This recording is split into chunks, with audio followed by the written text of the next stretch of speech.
Ang pag-aaral po natin ngayon, ang buhay na para kay Kristo, kamatayang may kapakinabangan. Ang ating main verse ay magmumula sa sulat ni Apostol Pablo sa Filipos chapter 1 verse 21. Ang version ng Biblia na ating gagamitin sa Tagalog po ay ang Bagong ang Biblia, sa English ay New King James Version. Liban na lang po kung sa ibang talata na babanggitin natin kapag may ibang salin. Muli po, lalaktawan muna natin yung ating ginagawang sermon series sa pag-aaral natin sa unang Korinto.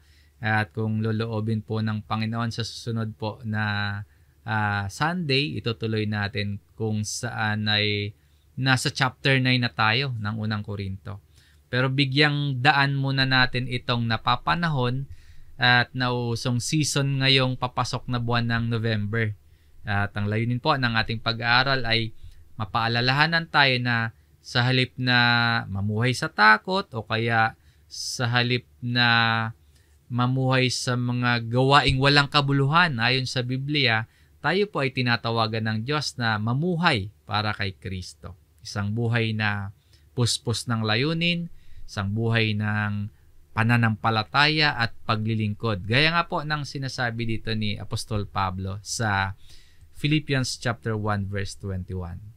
Sapagkat sa ganang akin, ang mabuhay ay si Kristo at ang mamatay ay pakinabang. Ano ang ibig sabihin ng ang mabuhay ay si Kristo? At paano nagiging pakinabang ang kamatayan para sa mga tunay na sumasampalataya kay Jesus? Bago po natin suriin at tuluyang pag-aralan ang talatang ito, nais lamang po nating magbigay ng maikling paalala tungkol sa sinasabi nating season. Paalala at bigyang pansin po natin yung kaugnayan nitong main verse na ating pag-aaralan ngayon. Ang panahon po o yung season na sinasabi natin ay itong panahon ng Halloween at Undas. Ito po yung sinasabi nating nalalapit na season. Mga araw po ito na karaniwang iniuugnay ng marami sa kamatayan, sa kaluluwa at sa mga espiritu. Marami po yung mga tao na nag-aalay ng kandila sa season nito, nag-aalay ng dasal para sa mga yumao o kaya dumadalaw at nag-aayos ng mga puntod. And para din po sa iba, tila ba ang kamatayan ay isang bagay na dapat katakutan o kaya ang kamatayan ay isang bagay na alalahanin ayon lamang sa tradisyon ng tao at hindi sa pagtuturo ng Biblia. Katatakutan kasi sa mga darating na araw po, mapapansin ninyo or makikita natin na yung ibang mga bahay, pati mga malls, mga tindahan, pati mga yung iba, schools, mga paaralan, mga office, may mga palamuti na ng kalansay, bungo, mga aswang, o kaya mga iba't ibang nakakatakot na larawan ng kamatayan. At pati nga po yung mga TV shows or maging mga internet content, ganyan na yung tema. Ngunit bilang mga mananampalataya ng Panginoong Hesukristo, alalahanin po natin na ang mga ito, mga tradisyon po itong hindi itinuturo ng Biblia. At sa nakaugalian o tradisyon nga po ng tao na tinatawag na Undas o All Souls Day, maraming tao, milyon-milyong mga Pilipino, magtutungo sa sementeryo para gunitain yung kanilang mga yumaong mahal sa buhay. Ngunit bilang mga sumasampalataya sa Panginoong Hesukristo, kailangan nating tandaan na ang mga ito, yung mga tradisyong ito ay hindi po itinuturo ng Biblia at okay lang naman kung hindi itinuturo ng Biblia at hindi naman nakakasalungat sa mga katuruan ng Biblia. Pero paano po kung ito ay salungat na pala sa mga itinuturo ng Biblia? So, pag-iisipan po natin, magiging maingat tayo na hindi tayo dapat basta-basta matatangay ng mga mapandayang paniniwala. Dahil ang iba nga po, naghahanda, nagdiriwang sa paraang may halong takot at may halong mga pamahiin. Ito ba ay tradisyong ipinapahintulot ng Biblia? O baka naman nakaugalian na lang ng sanlibutan na unti-unting tinatanggap na lang kahit hindi ito ayon sa biblikal na pananampalataya. So, magsuri, pag-isipan, maging maingat. Kailangan nating suriin saan ba talaga nagmumula itong mga ito. Ang Halloween po nagmula sa paganong kapistahan ng mga Celts. Ang tawag doon ng piyesta na yon ay Samhain Festival, kung saan naniniwala yung mga Celts na sa gabi ng October 31, yung espiritu ng mga patay bumabalik sa mundo ng mga buhay. At ito namang undas, kombinasyon po ito ng All Saints Day at All Souls Day. November 1 at November 2 ito na ayon sa doktrinang Katoliko na nakaugat sa paniniwala sa tinatawag nilang purgatorio. Pero ang purgatorio po, isang aral na hindi itinuro ng Biblia. At hindi kailanman itinuro ng ating Panginoong Hesus maging ng mga apostol. Sa archive ng ating mga lessons ng ating kalipunan, noong October 27, 2024, last year, nagkaroon tayo ng lesson tungkol sa Halloween at undas. Pwede po ninyo itong ma-review, pwede po ninyong balikan at maaari ninyong mapanood ng detalyado yung lesson sa YouTube channel, no? Nandiyan po yung QR at yung code o yung link. Ang title ng lesson natin diyan, Halloween at undas, dapat ba tayong makiisa? Ang aralin pong ito nagpapatunay na hindi dapat makiisa ang mga Kristiyano sa dalawang okasyon na yan, Halloween at undas. At natalakay din po dyan yung tungkol sa maling doktrina ng purgatorio at yung pananalangin para sa mga kaluluwa ng mga namatay na. Again, kung nais po ninyong balikan, yan po yung QR code ng link para ma-review nyo po yung detalyadong lesson. Ipinapakita dyan na hindi aral ng Biblia itong mga tradisyon na ito. And noong October 24, 2021, panahon po ito ng pandemya, itinuro naman sa atin yung tungkol sa matapos ang kamatayan o after death. Nandyan din po yung link kung nais po ninyong balikan. Sa aralin namang ito, after death, halos detalyadong natalakay dito yung maling aral tungkol sa purgatorio. Yung overview po ng lessons na ito, saglit nating balikan o mabilis po nating balik-aralan ngayon. Alalahanin natin yung mga aral na tinanggap natin para po ma-remind din tayo dahil pagkaminsan natatanga yung ilan sa atin sa mga tradisyong ito. Dahil halos po or majority o kaya nakakarami sa ating paligid, sa ating bayan, nag-o-observe at parang trending sa panahon natin itong Halloween at undas. Ito po yung mabilis na balik-aral bilang paalala. Yung Halloween po, isang paganong pista ng mga Celts sa Europe na ipinagdiriwang tuwing October 31 na sa festival po na nga ito ay particular nagmula ito sa mga nakatira sa Ireland, mga nakatira sa Scotland at sa bahagi ng Wales, na ang paniniwala nga po nila sa gabi ng October 31 bumabalik yung espiritu ng mga patay sa mundo ng mga buhay at dapat silang patahimikin yung mga espiritu ng mga patay. Naniniwala sila na mapapatahimik nila yon sa pamamagitan ng handog, ng pagkain at apoy. Diyan din po nagsimula yung mga kasuotan, yung mga costumes, mga kandila at mga alay para hindi daw sila gambalain ng mga masasamang espiritu. Ngayon, nung sakupin ng mga Romano at pumasok yung Katolisismo, pinaghalo nila yung festival na ito, yung Samhain Festival, sa pista ng simbahan para mabilis matanggap ng mga tao. Dito naman nagmula yung katagang All Hallows Eve o kaya Halloween. Ngayon, sa Undas, ang All Saints Day at All Souls Day, ayon sa tala ng kasaysayan, yung All Saints Day, November 1, itinatag ng Roman Catholic Church upang parangalan yung mga santo na idineklara ng Vatican bilang nasa langit. Yung All Saints Day, isa po itong holy day of obligation kung saan inaasahang dumalo sa misa ang mga Katoliko.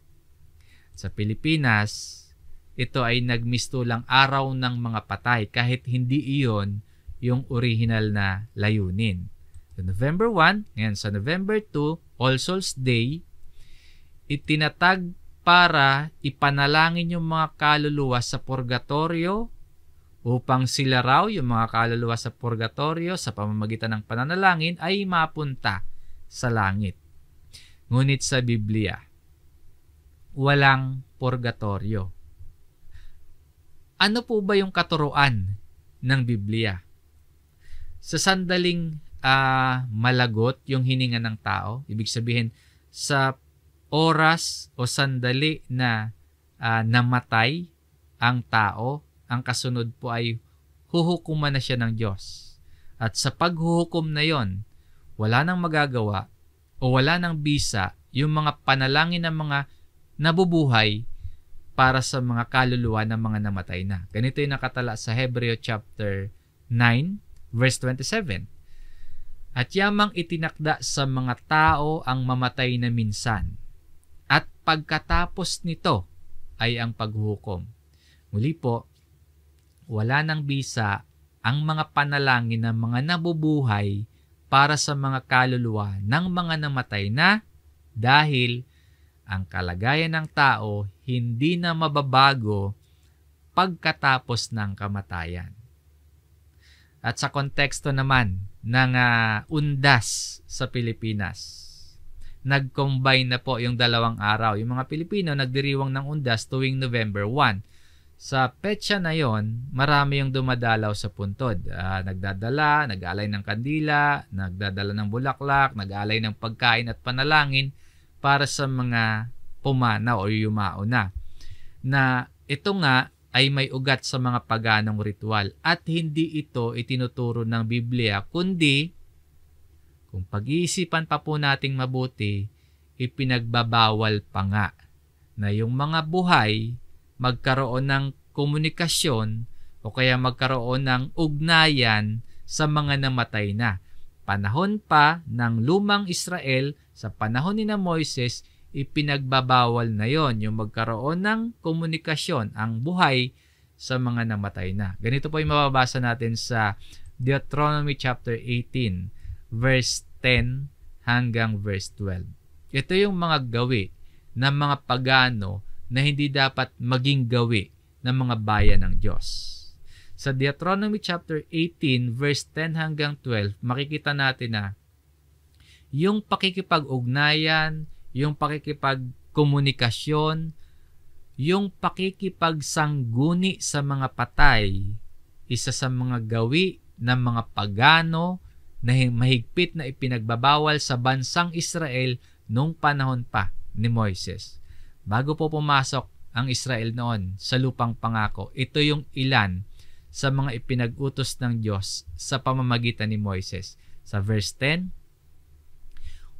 huwag makakatagpo sa iyo ng sino mang nagsusunog sa apoy ng kanyang anak na lalaki o babae bilang isang handog ng manghuhula o manggagaway o inkantador o mangkukulam. Sinasabi dito, huwag makakatagpo yung mga binabanggit ditong bagay. Ipinagbawal na sa bansang Israel nung panahon pa ni Moises yung mga binabanggit dito. Bago pumasok ang Israel sa lupang pangako, ito yung utos o ilan sa mga pinag-utos ng Diyos para sa mga Israel.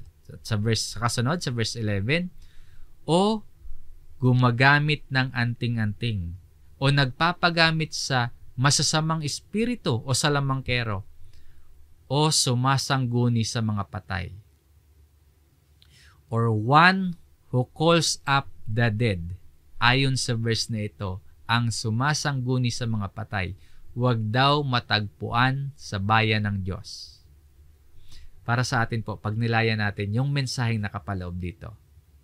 Ang iba po, kahit hindi naman sila mga espiritista, pero may gawi sila, may kaugalian, may nakasanayan, o may practice sila na kinakausap yung mga mahal nila sa buhay na nakalibing na para bang iniisip nila na naririnig pa sila nung mga namatay na.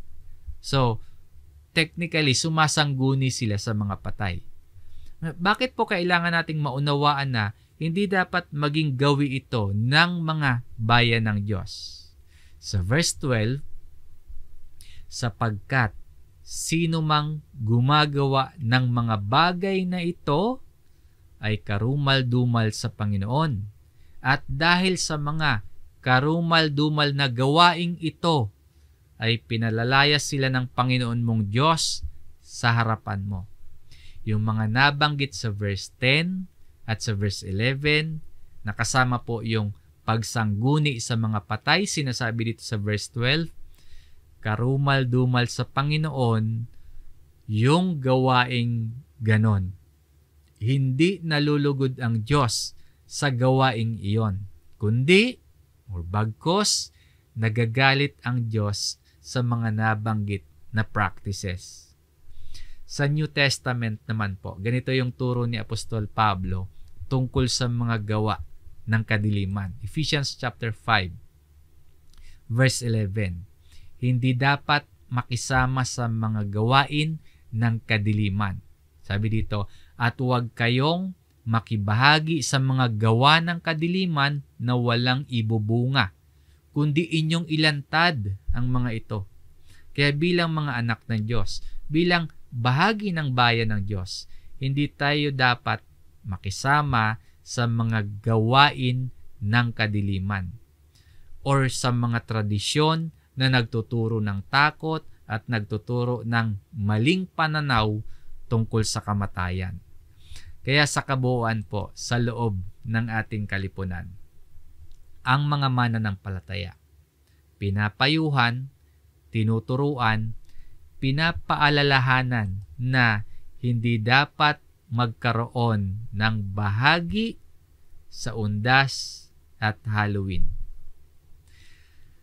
May nakarating pong tanong sa konseho ng mga tagapagturo. Ganito yung tanong, kapag may gawain tulad ng Halloween party at nagsusuot ng costume ang mga tao pero hindi naman sila naniniwala o nakikiisa sa kahulugan ng Halloween at ang costume naman daw ay hindi nakakatakot o wala namang kaugnayan sa kadiliman, okay lang daw po ba yon? Okay lang daw po bang makibahagi sa mga ganong activity?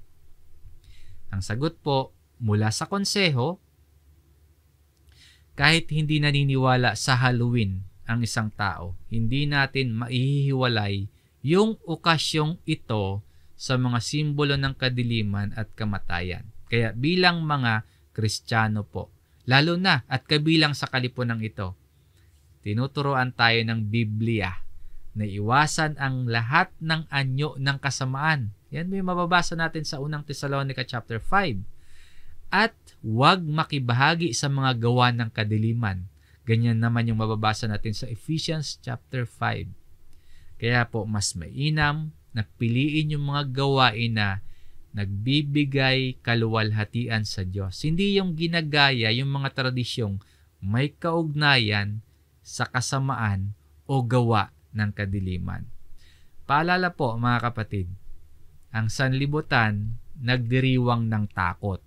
Ngunit ang Kristiyano dapat mamuhay sa liwanag ni Kristo. Pagnilayan po natin ang katotohanan at katuroang sinasabi sa atin ng ating aralin ngayon. Ang buhay na para kay Kristo, kamatayang may kapakinabangan. Na sa halip po na tumingin tayo sa kamatayan bilang bagay na takot o fear, tayo po ay tumingin sa kamatayan ayon sa pananaw ng Biblia. Ano nga ba yung tunay na pananaw ng isang mananampalataya tungkol sa buhay at tungkol sa kamatayan? Paano nagiging pakinabang yung kamatayan para sa mga tunay na sumasampalataya kay Kristo? Sa Philippians chapter 1, verse 21, yung pahayag na ito dito ay isa sa mga pinakamatitibay na patunay ng pananampalatayang buo at ng pananampalatayang totoo. Ipinahayag ni Apostol Pablo na yung kanyang buhay ay para kay Kristo at maging yung kamatayan hindi kawalan kundi pakinabang. Sinasabi nga po, sapagkat sa ganang akin ang mabuhay ay si Kristo. Ibig sabihin, para kay Pablo, si Kristo yung sentro ng kanyang buhay. Hindi siya nabubuhay para sa sarili lamang niya, hindi para sa ambisyon niya o sa kayamanan lamang, kundi upang maipahayag si Kristo sa lahat ng kanyang ginagawa. Katulad din po yan ng sinasabi din ni Pablo sa kanyang sulat sa mga taga-Galatia. Galatia chapter 2, verse 20. Ako'y ipinakong kasama ni Kristo at hindi na ako ang nabubuhay, kundi si Kristo ang nabubuhay sa akin. At ang buhay na ikinabubuhay ko ngayon sa laman ay ikinabubuhay ko sa pamamagitan ng pananampalataya sa anak ng Diyos na sa akin ay nagmahal at nagbigay ng kanyang sarili dahil sa akin. Ang ibig ipakahulugan dito ni Pablo, yung dating makasalanang ako namatay na kasama ni Kristo. Ngayon, si Kristo na ang namumuhay sa akin. Kaya yung bawat araw ng aking buhay ay dapat ipamuhay sa pananampalataya kay Jesus na nagmahal at naghandog ng kanyang sarili para sa akin. Yan po yung ibig sabihin ng sapagkat sa ganang akin ang mabuhay ay si Kristo. At sabi pa po ni Pablo sa mga taga-Roma naman, Romans chapter 14, dito sa verse 8, kung nabubuhay tayo, sa Panginoon tayo'y nabubuhay. O kung namamatay tayo, sa Panginoon tayo'y namamatay. Kaya't mabuhay man tayo o mamatay, tayo'y sa Panginoon. Yung buhay ni Pablo umiikot sa layunin ni Kristo. Maglingkod, patawad, magtiis, at magtagumpay sa pananampalataya. Yung tunay na buhay ng Kristiyano hindi nasusukat sa tagumpay ng mundo, kundi sa pagsunod sa kalooban ng Diyos. Mga kapatid, bilang pagsusuri natin sa ating sarili, kanino ako o kanino tayo nabubuhay araw-araw? Para saan ko ginagamit ang buhay na ibinigay ng Diyos sa akin? Pag-isipan po natin. Para saan natin ginagamit yung buhay na ibinigay sa atin ng Diyos? Sapagkat kung hindi kay Kristo po, at hindi para kay Kristo, ay yung buhay natin nasasayang. Sabi ni Apostol Pablo sa ating main verse, sapagkat sa ganang akin ang mabuhay ay si Kristo at ang mamatay ay pakinabang. Kung para sa sanlibutan, yung kamatayan ay katapusan, para kay Pablo, ang kamatayan ay pakinabang, advantage o kaya gain. Bakit po? Bakit naging gain? Ang buhay, pagkakataon para maglingkod. Narito sa buhay na ito yung opportunity natin. Yung kamatayan naman, gantimpala ng pakikipagniig natin kay Kristo. Gain. Yan yung sinasabi nga ni Pablo. Sapagkat sa kamatayan, makakasama niya ang Panginoong Hesukristo ng ganap.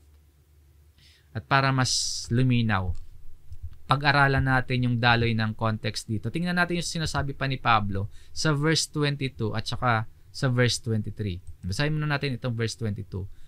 Ngunit kung ako'y mabubuhay sa laman, yung salitang mabubuhay sa laman o live on in the flesh, ito ay tumutukoy sa pagpapatuloy ng buhay ni Pablo dito sa mundo. Ito yung kanyang physical na buhay. Ngunit kung ako'y mabubuhay sa laman, hindi ito tungkol sa makasalanang laman, kundi sa panahon o o sa oras o sa pagkakataong patuloy pang mabuhay sa kanyang katawang pisikal. Ngunit kung ako'y mabubuhay sa laman, ito'y magiging mabungang pagpapagal para sa akin. Yung mabungang pagpapagal, nangangahulugang mas maraming bunga o kaya mas maraming resulta ng kanyang paggawa para kay Kristo. No? Fruit from my labor. Si Pablo ay nakikita ang kanyang buhay bilang instrumento o kasangkapan ng paggawa para sa Ebanghelyo. Ang bawat araw ng kanyang buhay, pagkakataon para magturo ng salita ng Diyos, pagkakataon para magpalakas ng pananampalataya ng mga iglesia, at pagkakataon para mag-akay pa ng mga kaluluwa patungo kay Kristo. Ibig sabihin po, ang buhay ni Pablo hindi lamang para sa kanyang sarili, kundi ang buhay niya para sa kapakinabangan ng gawain ng Diyos. Ang aral po nito sa atin, yung buhay ng isang tunay ni Kristiyano, hindi nakatuon sa sariling kaginawahan. Hindi nakatuon sa pansariling kagalakan lamang, kundi sa paglilingkod na nagbubunga para kay Kristo. Tulad ni Pablo, dapat nating hangarin na maging kapaki-pakinabang sa kaharian ng Diyos ang ating buhay hanggat tayo'y nabubuhay pa. At sa kasunod, mapapansin natin tila may pagkalito sa pagpili o kaya sa pagdesisyon si Pablo. Sabi niya, ngunit hindi ko alam kung alin ang aking pipiliin. No, dito po, pinapakita ni Pablo yung kanyang taimtim na pagninilay at parang pagkalito, no, sa pagitan ng dalawang mabubuting bagay.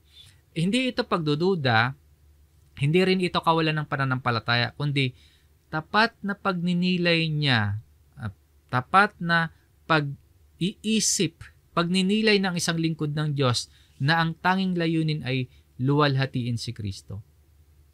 Ano ba yung sinasabi niya na hindi niya alam kung alin yung kanyang pipiliin? Sa verse 23, sapagkat ako'y naiipit sa pagitan ng dalawa. No? Parang kung titingnan, nalilito yata si Pablo sa pagitan ng dalawang mabubuting layunin. Ano ba yon? Ang aking nais ay umalis at makasama si Kristo. Yung salitang umalis, katumbas siya ng mamatay. Pero syempre, hindi yung pagpapakamatay. Iba yon, no? Ang sabi niya, iyon ang kanyang nais, yung umalis yung ang mamatay. Nalalaman ni Pablo na kapag siya ay namatay, makakasama na niya literally si Kristo. Kaya sabi dito, and be with Christ. Bakit ganon yung gusto niya? Bakit ganon yung nais niya? Ang para bang kunin na siya ni Lord? Sapagkat ito'y higit na mabuti, which is far better. Ibig sabihin, ang totoong higit na mas mabuti at mas maganda yung kalagayan ay makasama si Kristo sa kabilang buhay, kumpara sa buhay dito sa ibabaw ng lupa. Ganito naman po yung sulat ni Pablo sa mga taga-Korinto. Kalawang Korinto chapter 5, verse 8. Kaya't kami ay nagtitiwala at nasisihan na mapalayo sa katawan. Ibig sabihin, mapapahiwalay ang kaluluwa sa katawan. At kapag nangyari yan, at mapasatahanan na kasama ng Panginoon. Ibig sabihin, makakasama mismo ang Panginoon. Pagpanaw mula sa buhay dito sa lupa. Para sa mga anak ng Diyos, para sa mga mananampalataya, ang kamatayan po hindi total ending, hindi wakas, kundi panibagong simula. Simula ng walang hanggang pakikisama sa piling ng ating tagapagligtas. Kaya ang tunay na Kristiyano hindi natatakot sa kamatayan. Hindi kinatatakutan ang kamatayan sapagkat alam niyang si Kristo ang kanyang buhay at gantimpala. Pero syempre mga kapatid, dapat nasa proseso pa rin ng Diyos ang buhay at kamatayan. Hindi natin pwedeng galawin yung disenyo o kaya pangunahan natin yung kaparaanan o kaya pangunahan natin yung oras ng Diyos. Magtitiwala tayo sa Diyos at ipapamuhay natin yung kanyang kalooban. Ano man po yung ating mapagdaanan sa buhay na ito. Sabi nga ni Pablo sa ating main verse, sapagkat sa ganang akin, ang mabuhay ay si Kristo at ang mamatay ay pakinabang. To live is Christ and to die is gain. Sa ating aral at iniiwan ng mensahe, tayo ngayon ay nasa to live in Christ. Wala pa naman tayo sa to die is gain.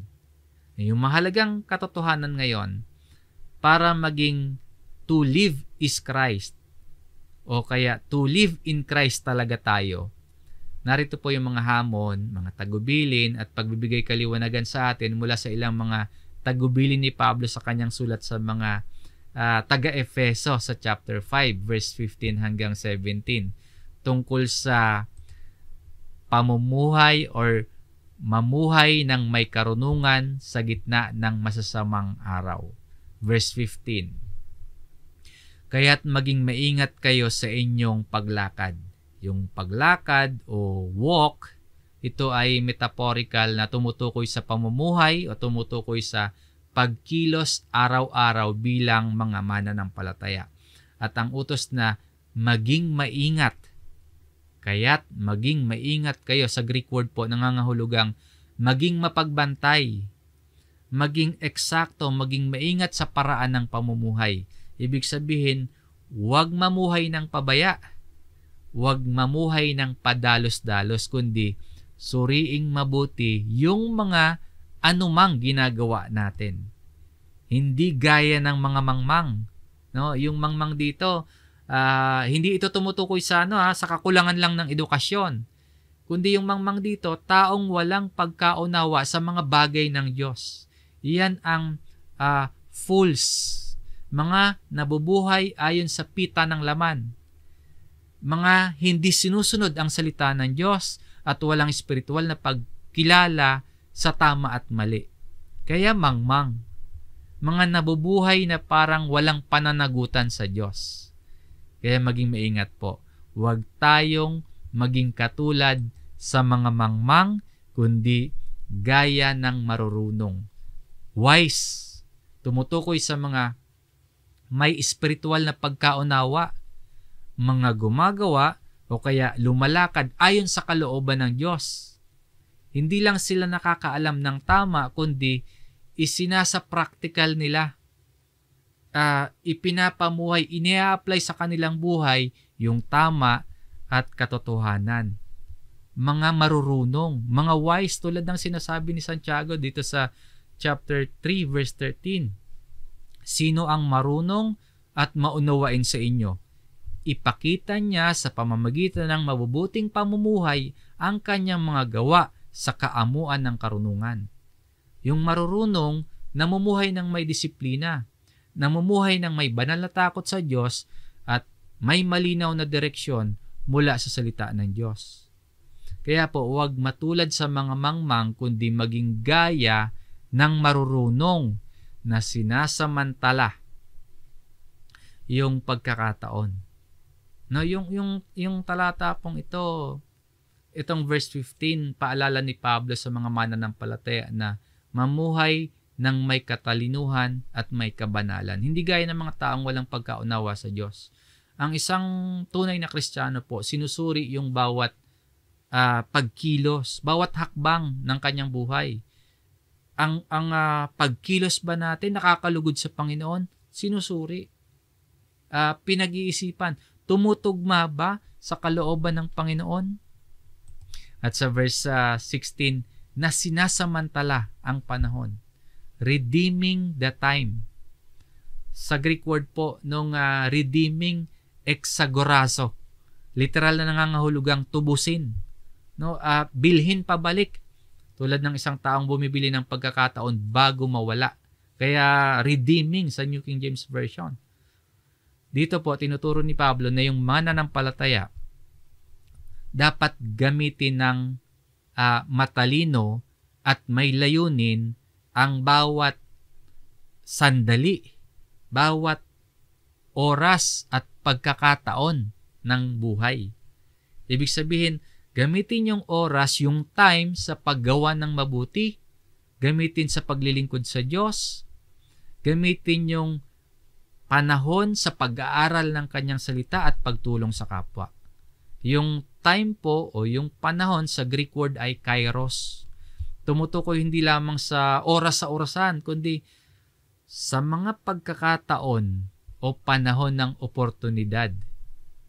Yung time, kairos, mga sandaling maaring gamitin para magawa o kaya para masunod ang kalooban ng Diyos. Ang payo po, huwag hayaang lumipas ang pagkakataon na hindi tayo gumawa ng mabuti. Dahil ang bawat araw po may halaga sa paglilingkod sa Diyos, no? Na sinasamantala ang panahon sapagkat ang mga araw ay masasama. Dito po, nagbibigay ng dahilan kung bakit kailangang samantalahin yung panahon. Yung mga araw tumutukoy sa panahon ng ating pamumuhay sa mundo ngayon. Sinasabi ni Pablo, ito'y masasama.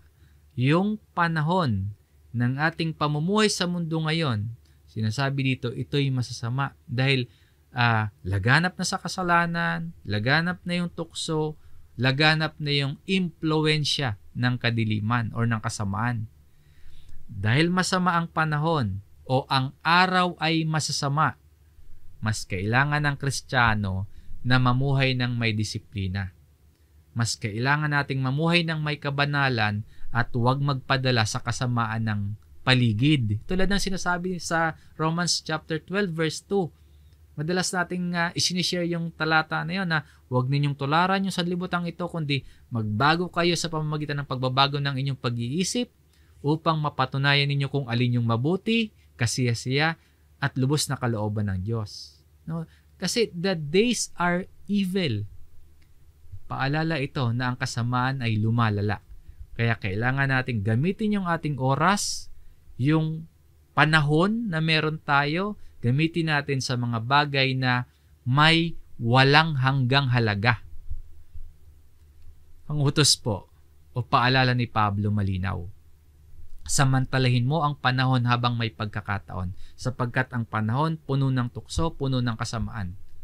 Ito po ay panawagan sa kahusayan at sa espiritual na kahandaan. Huwag mag-aksaya ng oras sa walang kabuluhan. Gamitin ang panahon, gamitin ang oras upang gawin at sundin ang kalooban ng Diyos. Mamuhay ng may karunungan sa gitna ng masasamang araw o masasamang sanlibutan. Sa verse 17, kaya't huwag kayong maging mga hangal. No, yung hangal o unwise sa Greek ay apron.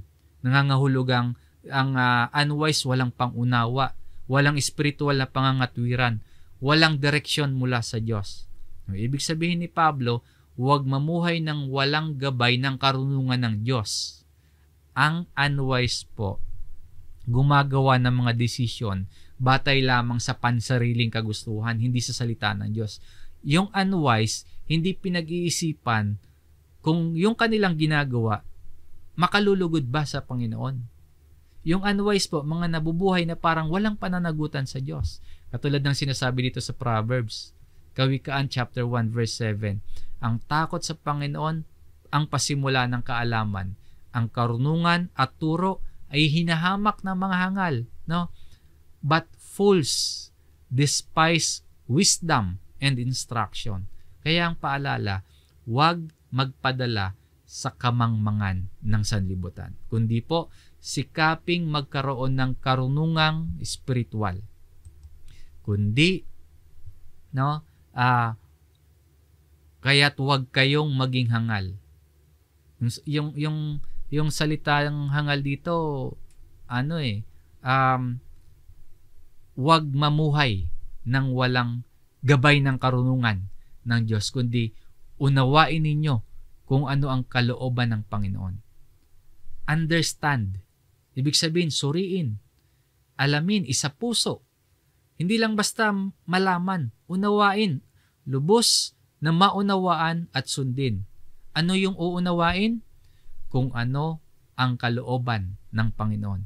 Yung kalooban po, tumutukoy yan sa layunin, tumutukoy yan sa turo, tumutukoy yan sa utos ng Diyos na ipinapahayag sa kanyang salita. Ibig sabihin, ang isang marunong na Kristiyano, yung wise na mananampalataya, pinag-iisipan po yung bawat hakbang ng buhay kung iyon ba ay ayon sa gabay ng Diyos. Yung wise na Christian, nagpapasya batay sa prinsipyo ng Biblia. Hindi sa emosyon, hindi sa influence ng paligid ng mundo. Ang wise na Kristiyano naghahangad ng direksyon sa pamamagitan ng pananalangin at sa pagbabasa ng Biblia. Ang diwa po ng talatang ito, huwag mamuhay ng pabaya, kundi sikaping alamin kung ano ang gusto ng Diyos na gawin mo. Itong verse 17, pangwakas po itong pahayag sa babala ni Pablo mula sa naunang talata sa verse 15 hanggang at 16.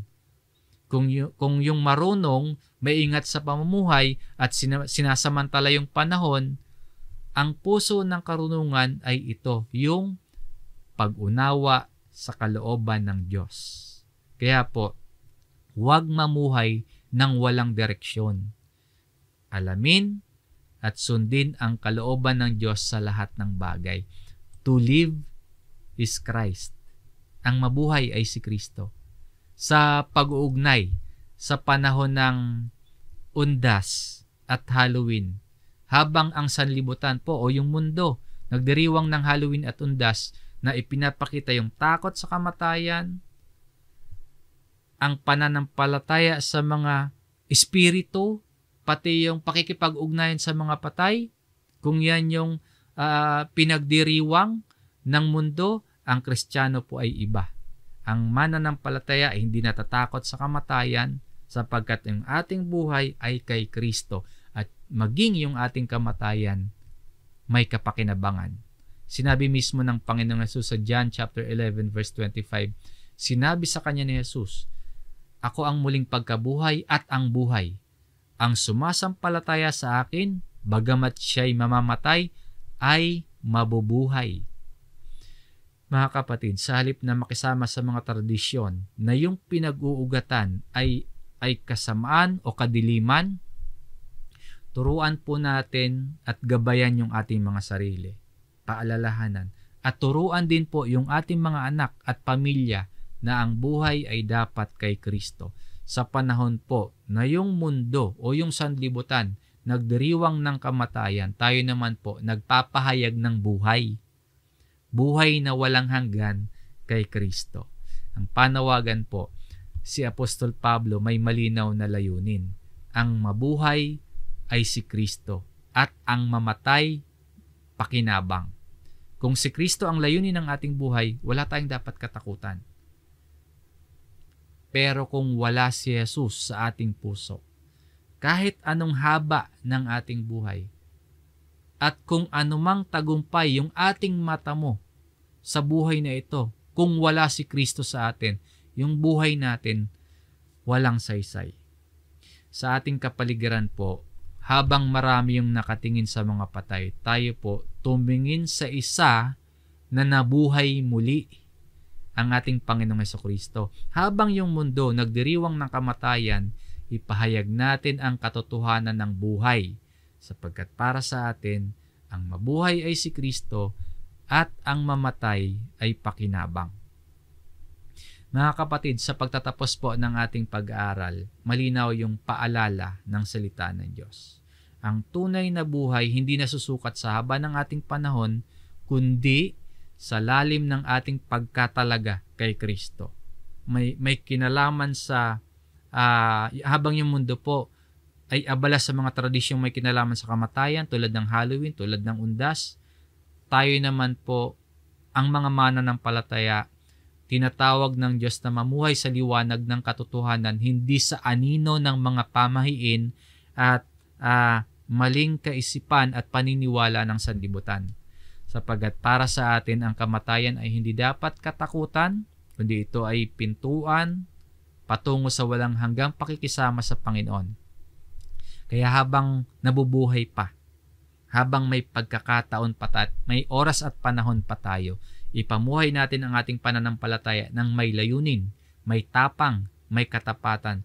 Huwag tayong maging mga Kristiyanong basta-basta na lang sumusunod sa agos ng sanlibutan o masamang impluensya ng mundo. Sa halip po, maging malinaw sa atin ang ating layunin, ang mabuhay na para kay Kristo. At kapag dumating po yung araw na tawagin niya tayo sa piling niya, makakapagsabi rin tayo ng may kagalakan na ang kamatayan ay pakinabang.